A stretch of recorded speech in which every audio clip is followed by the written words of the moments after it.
I was a victim of human trafficking by means of a person I met while working at a gas station. One day, he began giving me floral arrangements as gifts, as well as other gifts. Then he made me believe that he was in love with me and that I was the most important thing in his life. We would marry in 3 months. From the first day I moved into his home, my life changed.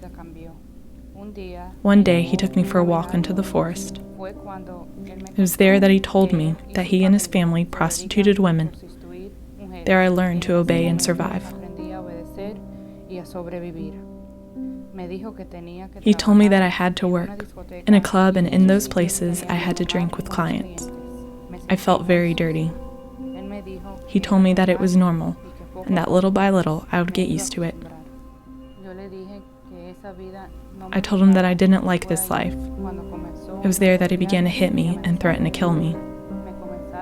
They began to send me to different parts of the country, to the houses of the appointments, where I had to have sex with 15 to 20 men per day. That was very humiliating for me.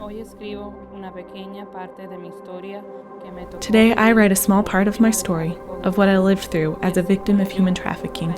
And like me, there are many who need help to get out of that empty world of prostitution and away from the people without morals. Human trafficking is a $32 billion industry across the world. The average age of entry into prostitution in this country is anywhere between 11 and 14, depending on the gender.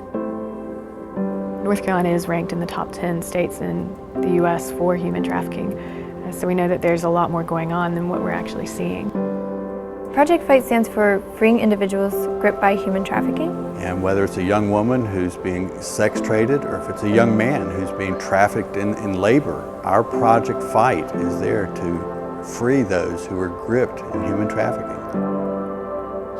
A huge part of working with our clients is understanding what things were like for them before they got to a point where they got connected to our services.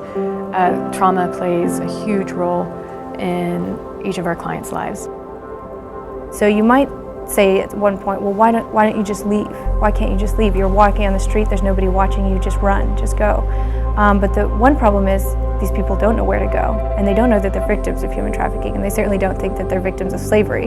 And so these individuals are sort of kept within sort of mental locks and chains.